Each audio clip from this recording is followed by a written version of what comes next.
अब देखो, मैंने आप लोगों को बताया कि तीन तरह के हमें मोशंस पढ़ने होते हैं। मैंने आपको एक एक करके बताया। एक आपका एक्सिस के लॉन्ग, जिसमें एग्जांपल आपने अर्थ दिया, और दूसरा मैंने बोला अलोंग दी ट्रांसलेशन, इसमें मैंने एग्जांपल आपको टायर का दिया था। जिसमें एग्जांपल किसका दिया था, मैंने आपको टायर का दिया था। अब एक छोटी सी बात को समझना, बहुत ही इंपॉर्टेंट बात है ये। आपने अर्थ की शेप देखी है। अर्थ की शेप हमने पता है कौन सी शेप होती है, जियोइड शेप होती है। कौन सी होती है, जियोइड की शेप होती है ऐसी। या फिर मान लीजिए एक सर्कुलर मोशन है। अब मेरी एक बात को समझो कि अर्थ क्या रोटेट कर रही है। आपने बोला हाँ सर कर रही है। तो एक बात बोलो कि ये वाले पॉइंट को ये वाले पॉइंट को घूम के इस पॉइंट तक पहुंचने में उतना ही टाइम लगता है जितना इस वाले पॉइंट को घूम के यहाँ पहुंचने में लगता होगा। मतलब मान लेते this is my path one, this is my path two, तो time taken for path one is equal to time taken for path two is same. चलो एक और एग्जांपल देता हूँ। अर्थ को गोली मारो। आपके पास में एक फुटबॉल है, ठीक है। उस फुटबॉल में दो रेड डॉट्स बना दो, एक या इस वाले पे लाइन पे और एक इस वाले लाइन पे, ठीक है। अब इस बॉल को रोटेट करेंगे, गोल घुमाएंगे, तो क्या ये पॉइंट यहां पहुंचना और ये पॉइंट यहां सेम टाइम पे पहुंचेगा, साथ साथ साइमल्टेनियसली पहुंचेंगे। मतलब जो टाइम इसे यहां पहुंचने में लगा वही टाइम से यहां पहुंचने में लगा। तो आपको मैं अब एक बात समझो भाई, एक सिंपल सा लॉजिक समझो। यही आप अर्थ छोड़ दो, ये फुटबॉल ही मान के चलते, ठीक है। अर्थ छोड़ो, फुटबॉल मानते हैं, ठीक है। तो अब एक बात बताओ यार, ये डिस्टेंस तो कम है, ये डिस्टेंस तो ज्यादा है, ये डिस्टेंस तो कम है, ये डिस्टेंस तो ज्यादा है। हाँ या ना, है ना। तो ऐसा बोल सकते हैं कि अगर ये दोनों सेम ही टाइम में अगर यहाँ पहुंच रहे हैं, तो इसका मतलब इस V2 जो रहेगी वो ग्रेटर देन V1 रहेगा, वो V2 ग्रेटर देन V1 रहेगा, होगा या नहीं। V2 ग्रेटर देन V1 रहेगा, ठीक है। अगर ये चीज सबको समझ में आई, तो एक तो ये चीज होता है। अब एग्जाम में क्वेश्चन ये ऐसा क्यों होता है ये भी मैं आपको बता देता हूँ। ये इसलिए होता है क्योंकि आपको पता होना चाहिए कि angular conservation of angular momentum की वजह से होता है, ठीक है। कंजर्वेशन ऑफ एंगुलर मोमेंटम की वजह से होता है। इसको अपना मोमेंटम को, एंगुलर मोमेंटम को कंजर्व करना होता है, इसलिए यहाँ और यहाँ पे आपका वेलोसिटी डिफरेंट हो जाता है, भले टाइम सेम हो। दूसरी बात समझो, ठीक है। अपने कॉपी में डायग्राम बना लो ऐसे वाला, एक ये वाला, और ऐसे करके इस पॉइंट पे, और एक ये वाले पॉइंट पे, 1 and 2, T1 बराबर T2, but V1 is less than V2, ये बना लो, ठीक है। ठीक है, उसके बाद देखो मेरी बात को समझो कि मान लेते हैं कि मैं ये जो अर्थ का ये वाला जो पोर्शन है ना, इसको अगर मैं काट के निकालूं तो कुछ ऐसा बनेगा, मुझे कुछ ऐसा दिखेगा। अगर मैं ये टू वाले पोर्शन को काट के निकालूं तो कुछ ऐसा बनेगा, है ना। तो यानी, और ये इसकी एक्सिस ऑफ रोटेशन हो जाएगी। तो मैं बोल सकता हूं this is a plane, this is a plane perpendicular to the plane of rotation, ठीक है। अब मैं एक पार्टिकल को यहां पकड़ूंगा, दूसरे पार्टिकल को थोड़ा अंदर में पकड़ लूंगा, तीसरे पार्टिकल को थोड़ा यहां पकड़ लूंगा, चौथे पार्टिकल को यहां पकड़ लूंगा, यहां पांचों पार्टिकल को पकड़ लूंगा। तो यार देखो, इसका जो रेडियस है, इसका जो जो सर्कल है वो बड़ा है, इसका छोटा होगा, इसका और छोटा होगा, इसका और छोटा होगा, और इसका और छोटा होगा। लेकिन सभी को सभी को वापस एक चक्कर लगाने में सेम ही टाइम लगता है, सभी को चक्कर लगाने में एक ही टाइम लगता है। यानी कि मैं एक चीज बोल सकता हूं, मैं एक चीज बोल सकता हूं कि no two particles, no two particles in the same plane, in the same plane perpendicular to plane of rotation, of rotation yeah, of rotation have same velocity। मतलब कोई भी दो पार्टिकल आप पकड़ लो इस प्लेन ऑफ रोटेशन में, ठीक है, no two particles in the same plane perpendicular to the axis of rotation have same velocity of acceleration, दोनों का ही अलग अलग होना चाहिए। क्लियर है? ठीक है, इसको नोट डाउन कर लो फटाफट। अच्छा एक और चीज मैं एक बार पढ़ा रहा था यही चीज, तो मुझे एक स्टूडेंट ने बोला कि सर आप तो बोल रहे हो कि कोई भी मतलब इस प्लेन के अंदर कोई भी दो पार्टिकल का सेम वेलोसिटी नहीं होगा, लेकिन अगर मैं एक पार्टिकल इधर बोलूं तो, अरे भाई ऐसे कैसे बोल दोगे, ये पाथ तो एक ही पार्टिकल प्रिस्क्राइब कर रहा है। मतलब मैं बोल रहा हूँ कि एक सर्कुलर पाथ एक ही पार्टिकल प्रिस्क्राइब कर रहा है, ऐसे नहीं कि ट्रेन चल रही है एक के पीछे पार्टिकल लगा, no no I am not considering that. मैं बोल रहा हूँ एक लाइन में एक ही पार्टिकल है, तब ये वाला चीज होगा। ठीक है, तो ये वाला कॉन्सेप्ट, ये वाला भी चीज याद रखना। ठीक है, साथ में अब एक चीज समझो, अब एक और चीज समझाता हूँ मस्त वाली चीज। देखो, मैंने इसको फिर से काटा और मैंने अब इसको ऐसे देखा, ऐसे देखा, ठीक है, और एक और सर्कल ले लेते हैं, ये वाला देखा, ऐसा देखा। ठीक है, अब एक बात को समझो, अब मेरी एक बात को समझो कि हर कोई भी पार्टिकल आप ले लो, ठीक है, कोई भी पार्टिकल ले लो आप, ठीक है। मान लीजिए मैंने एक पार्टिकल को यहां लिया और एक पार्टिकल को यहां लिया, पार्टिकल नंबर 1 पार्टिकल नंबर 2, ये इसका सेंटर हो गया। अब एक बात को समझो मेरी ध्यान से कि यार ये पार्टिकल तो घूमेगा, गोल गोल चक्कर मारेगा, ये पार्टिकल गोल गोल चक्कर मारेगा, हाँ सर मारेगा। ये पार्टिकल भी साथ साथ चक्कर मार रहा है, हाँ sir.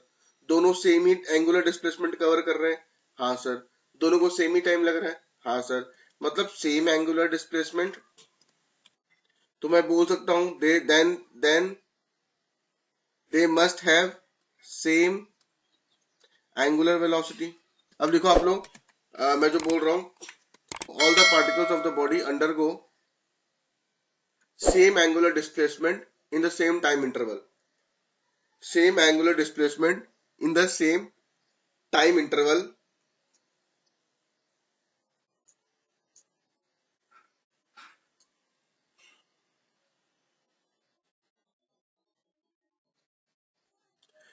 therefore all of them move with therefore all of them move with same angular velocity and angular acceleration, same angular velocity and angular acceleration। ठीक है, मैं सारा केस समझाया कैसे हुआ, और वो तो मैंने लिखवा दिया V1 ग्रेटर देन V2 वाला, वो तो मैंने बता दिया आपको। ठीक है, इसमें कोई दिक्कत नहीं होगी। चलो ठीक है, आप देखते हैं, आगे देखते हैं हम लोग।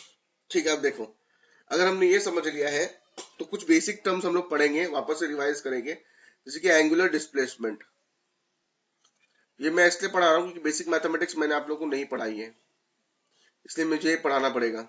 अब देखो एंगुलर डिस्प्लेसमेंट क्या होता है, मेरी बात ध्यान से समझना। अगर ये मेरा एक सर्कुलर आर्क है, क्या ये एक सर्कल है, ठीक है, ये इसका सेंटर है। अगर मैं पहले यहाँ पे बैठा था, जिंदगी के मजे ले रहा था पॉइंट 1 पे, मतलब पॉइंट पी पे बैठा था, मैं थोड़ा देर ट्रेवल करने का क्यू पे आ गया, जिंदगी का मजा लेते लेते इतना ज्यादा मजा आ गया कि मैं क्यू पे पहुंच गया। तो मान लेते हैं ये मेरा एंगल थीटा हुआ होगा, तो मेरी जो नॉर्मली मैं आपको क्या बोलता हूं, मैं जब पी से क्यू में गया तो मैंने 2 मीटर कवर किया, 4 मीटर कवर किया, 10 मीटर कवर किया। बट जब हम लोग सर्कल में गोल गोल घूमते हैं तो हम लोग ऐसा भी बोल सकते हैं कि मैंने थीटा डिग्री कवर की। और जब मैं ऐसा बोलता हूं तो उसे हम एंगुलर डिस्प्लेसमेंट कहते हैं।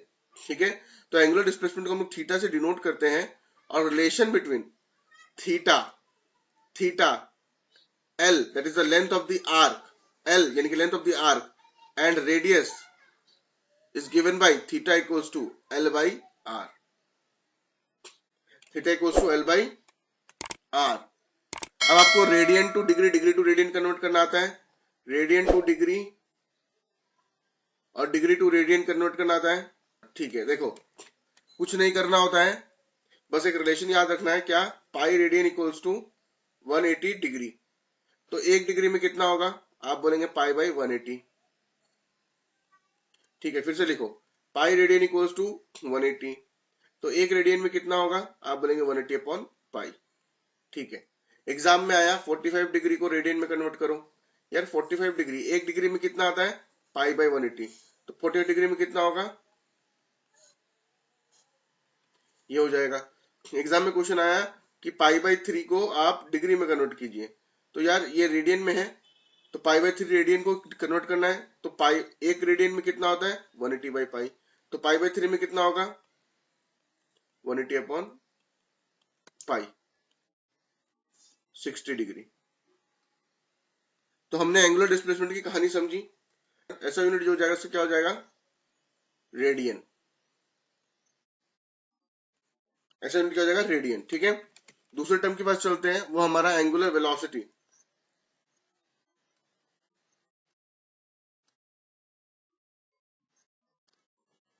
ओमेगा से डिनोट करते हैं। नॉर्मली वेलोसिटी कैसे डिनोट करते हैं, normal velocity equals to distance upon time होती है। तो angular velocity angular displacement upon time हो जाएगी, यानी कि omega equals to theta by T हो जाएगी। इसका यूनिट क्या हो जाएगा, थीटा का यूनिट रेडियन, टाइम का सेकंड, यानी कि रेडियन पर सेकंड। ठीक है, रेडियन पर सेकंड। इसका डायमेंशन फिर से लिखोगे, एंगुलर डिस्प्लेसमेंट में यार ये थीटा का तो पहले से M zero L zero T zero है ही, टाइम का टी माइनस वन, टाइम का प्लस वन हो जाएगा, यानी कि M zero L zero T minus one हो जाएगा। यानी कि इसका जो डायमेंशन रहेगा वो फ्रिक्वेंसी जैसा होता है। ठीक है, तो अब हम लोग देखते हैं, आगे बढ़ते हैं फिर से। अगर ये वाला हो जाएगा, अच्छा मैं एक और चीज बता देता हूँ, एक और चीज मैं आपको बता देता हूँ। जब एंगुलर वेलोसिटी के बारे में बात कर ही रहे हैं, तो एंगुलर वेलोसिटी को हम लोग 2 पाई एन भी लिखते हैं, जहाँ पे एन आपका फ्रिक्वेंसी है। ओमेगा को हम लोग 2 पाई बाई टी भी लिखते हैं, जहाँ पे टी आपका टाइम पीरियड है। और ये तो हमारा एंगुलर वेलोसिटी है। Relation between linear velocity omega and radius is given by v equals to omega cross r। What is r? r is the radius of the circle, omega with which it is moving, and this is your linear velocity। ठीक है, अब इसका मतलब क्या होता है, इसका मतलब क्या होता है कि omega and R in the same plane, omega और आर यहाँ यहाँ होगा कहीं ना कहीं, ओमेगा यहाँ होगा, आर यहाँ होगा, और जो v है वो परपेंडिकुलर टू द प्लेन होगा, v जो है वो परपेंडिकुलर टू द प्लेन होगा। Direction of v will be given by right hand thumb rule. अब देखो डायरेक्शन की भी बात कर लेते हैं हम लोग। ठीक है, अब एक बात बताओ, एंगुलर वेलोसिटी को हम लोग कभी पॉजिटिव लेते हैं, कभी नेगेटिव लेते हैं। ठीक है, बहुत सारी बुक्स का अपना अपना तरीका है मार्क करने का। मैं आपको सिंपल से तरीके बताता हूँ। अगर मैं जब भी आपको एक चीज पढ़ाता हूँ, जब भी मैं बेसिक मैथमेटिक्स पढ़ाता हूँ, तो मैं बच्चों को हमेशा एक चीज बोलता हूँ कि whenever you are measuring angle, आपको हमेशा एंटी क्लॉकवाइज ही एंगल मेजर करने होते हैं। हमेशा डायरेक्शन क्या होना चाहिए, एंटी क्लॉकवाइज। अगर मैं देखूं कि फॉर एग्जांपल अगर देखो कि अगर ऐसे हॉरिजॉन्टल लाइन है, ये एक लाइन है, तो एंगल ऐसे कभी नहीं लगाते, गलत हो जाएगा। एंगल कैसे लगाएंगे, हमेशा एंटी क्लॉकवाइज लगाएंगे। ये थीटा हुआ, अगर ये लाइन ऐसे करके दी हुई है तो ऐसे एंगल नहीं बनाते हैं, गलत हो जाएगा। कैसे बनाएंगे, ऐसे बनाएंगे। इसी के बेसिस पे हम लोग बोलते हैं थीटा एक्यूट है, इसी के बेसिस पे हम लोग बोलते हैं थीटा ऑब्ट्यूज है। तो मतलब एक बात बताओ कि अगर ये मेरा ऑब्जेक्ट है, अगर मेरा ऑब्जेक्ट P से Q की तरफ जा रहा है, तो एंगल क्या हो रहा है, इंक्रीज कर रहा है। फिर P से वो Q से R की तरफ चला गया, एंगल क्या हो रहा है, इंक्रीज हो रहा है। फिर वो मेरा यहाँ पहुंच गया, एंगल क्या हो रहा है, इंक्रीज हो रहा है। फिर वो यहाँ पहुंच गया, एंगल क्या हो रहा है, इंक्रीज हो रहा है। फिर वो यहाँ पहुंच गया, एंगल क्या हो रहा है, इंक्रीज हो रहा है, लास्ट में यहाँ पहुंच गया। तो जब भी एंटी क्लॉकवाइज होगा, थीटा डिस्प्लेसमेंट बढ़ेगा, तो आपका ओमेगा भी बढ़ेगा। Omega is positive when anti clockwise, anti, और नेगेटिव व्हेन क्लॉकवाइज। ठीक है, अब आगे देख लेते हैं, एंगुलर एक्सेलरेशन के बारे में बात करते हैं। देखो एंगुलर एक्सेलरेशन को हम लोग क्या करते हैं, कभी कभी अल्फा से डिनोट करते हैं। मैं जनरली अल्फा से डिनोट करता हूँ, बाकी लोग पता बहुत चीजों से डिनोट करते हैं। और नॉर्मल लीनियर एक्सेलरेशन का फॉर्मूला क्या हुआ करता था, change in velocity by change in time. यहाँ पे क्या हो जाएगा, ओमेगा 2 माइनस ओमेगा 1, यानी कि change in omega angular velocity upon change in time. तो इसका यूनिट क्या हो जाएगा, रेडियन पर सेकेंड स्क्वायर। डायमेंशन क्या हो जाएगा, m0 l0 t माइनस 2। ठीक है, अब देखो कोई भी ऑब्जेक्ट अगर गोल गोल घूम रहा होता है ना, उसमें दो टाइप के एक्सेलरेशन लगते हैं, उसमें दो टाइप के एक्सेलरेशन लगते हैं। अगर मैं एक सर्कुलर मोशन कर रहा हूं, ठीक है, अगर मैं सर्कुलर मोशन कर रहा हूं तो मैं ऐसे जाऊंगा, तो एक तो ये एक्सेलेरेशन लग गया, टेंजेंशियल एक्सेलेरेशन कहा जाता है इसे।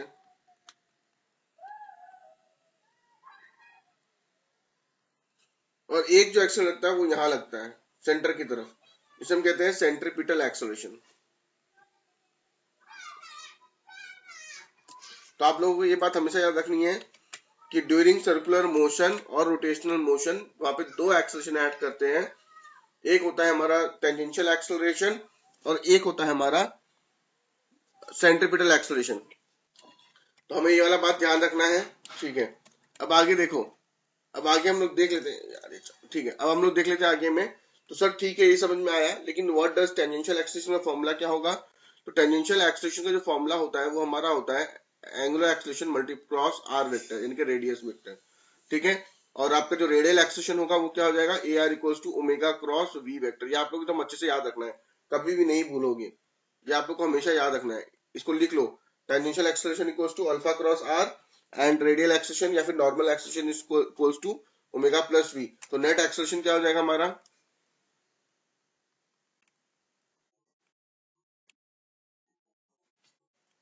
ये वाला हो जाएगा, ठीक है। ठीक है, अब हम लोग क्या करेंगे? कंपेयर करेंगे इक्वेशन ऑफ मोशन को, लीनियर इक्वेशन ऑफ मोशंस को और रोटेशनल को।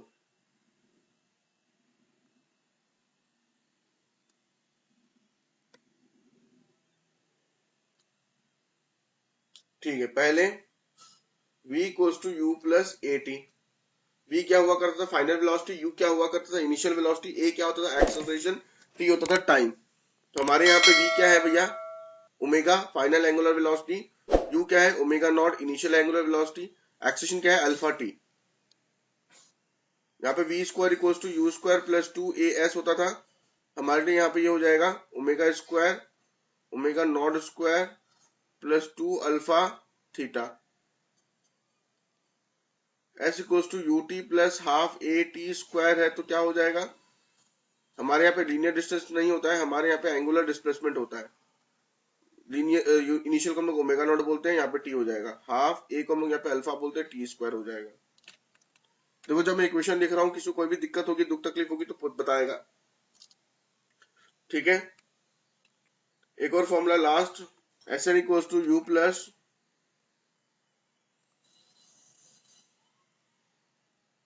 यहाँ पे हमारा आएगा S N equals to omega naught plus alpha by two N minus one.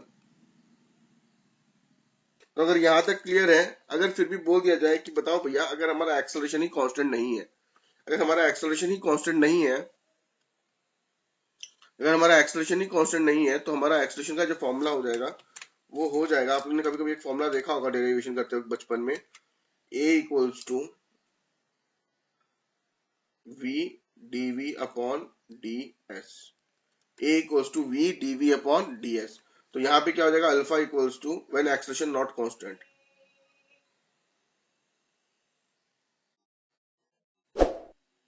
यहाँ पे एक्सेलरेशन इक्वल्स टू कांस्टेंट, ये हो जाएगा। यहाँ पे हमें बोला है कि ओमेगा नॉट दी गई है, एक्सेलरेशन दिया गया है, और आफ्टर 10 सेकंड पूछा, तो omega equals to omega naught plus alpha T use कर सकते हैं। ओमेगा नॉट 2 दिया गया है, alpha 10 into two that is 22 metre पर सॉरी रेडियन पर सेकंड आ जाएगा हमारा omega. How many revolution will it make in this time interval? How many revolution will it make in this time interval? तो वो कैसे निकालेंगे हम लोग? वो हम कैसे निकालेंगे? पहले हमें निकालना पड़ेगा कि वो इतने देर में कितना डिस्टेंस कवर कर लेती है, ठीक है। एक फॉर्मूला आप लोग को देना था मुझे, omega naught theta equals to omega naught T plus half alpha T square. Omega naught कितना दिया हुआ है? 2। ये कितना दिया हुआ है? 10 प्लस हाफ अल्फा कितना दिया हुआ है विद एंगुलर एक्सेलरेशन 2 और टी स्क्वायर दिया हुआ है 100। तो ये गया, बचा आपका 120, ठीक ही है। हाँ आ सकता है, क्यों नहीं आएगा, इससे भी आ जाएगा। How many angular velocity how many revolution फिर थीटा इक्वल्स टू, देखो पीएमटी मेंस का 2006 का बकवास क्वेश्चन बोला गया है। अब फ्लाईव्हील है, फ्लाईव्हील, ठीक है, एक फ्लाईव्हील है जो रोटेट कर रही है with uniform angular acceleration. Angular velocity increases from 20 pi to 40 pi, यानी कि इन 10 सेकंड, यानी कि अल्फा इक्वल्स टू ओमेगा यानी कि 40 माइनस 20 अपॉन 10, तो हमारा आ जाएगा 20/10 यानी कि 2, 20/10 यानी कि 2 रेडियन पर सेकंड स्क्वायर। ठीक है, उसका बाद बोला है how many rotation did it undergo. फिर से वही यूज करेंगे, थीटा इक्वल्स टू या तो आप u प्लस v/2 करके डायरेक्टली कर सकते हो, थीटा मिल जाएगा, या फिर मैं उस तरह से प्रोसेस कर रहा हूँ जिस तरह से उसने किया है। Theta equals to omega naught T plus half alpha T square करेंगे। यहाँ पे थीटा की वैल्यू हमें मिल जाएगी, ओमेगा नॉट कितना दिया हुआ है 20, टाइम कितना दिया गया 10 प्लस हाफ इंटू 2 इंटू 100, फिर से 120 ही आ रही है, नहीं 200 और एक 300, 300 आ गया। अब आपको रोटेशन के लिए एन इक्वल टू 300 अपॉन 2 पाई कर देना, आंसर आ ही जाएगा। अच्छा 40 पाई दिया हुआ है यहाँ पे, मैंने देखा नहीं, मुझे लगा पाई नहीं है।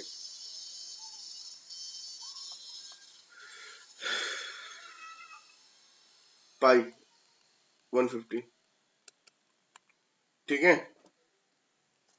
अल्फा भी आपका पाई में आएगा, क्यों आएगा 40 पाई माइनस 20 पाई, क्योंकि आंसर 20 पाई और 40 पाई है, नहीं समझ रहे हो, लास्ट में आंसर में पाई नहीं आएगा। आगे बढ़ते हम लोग नेक्स्ट क्वेश्चन में, चलो।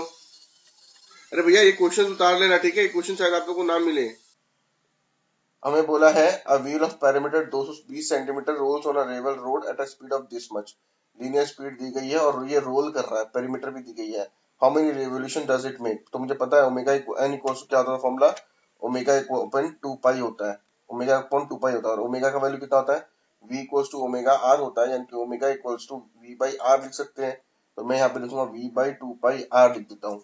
v कितनी दी है 9.9 किलोमीटर पर आवर, कन्वर्ट करेंगे तो कितना आएगा 5/18 9 5/2 5/2 इंटू 1/2 इंटू पाई की वैल्यू 22 इंटू 7 कर लेते हैं, इंटू 1/r, आर कितना दिया हुआ है, पेरीमीटर दिया हुआ है, अरे यार पेरीमीटर 240 दिया हुआ है, चलो ठीक है कोई बात नहीं, यानी कि मुझे 2πr की वैल्यू ही दी गई है, 2πr की वैल्यू दी गई है इंटू 1/220, तो सॉल्व करेंगे आंसर जो आएगा वही आएगा, ठीक है। लेकिन ये सेंटीमीटर में है ना, 200 करना पड़ेगा, यानी कि 25/22 रेवोल्यूशन पर सेकेंड।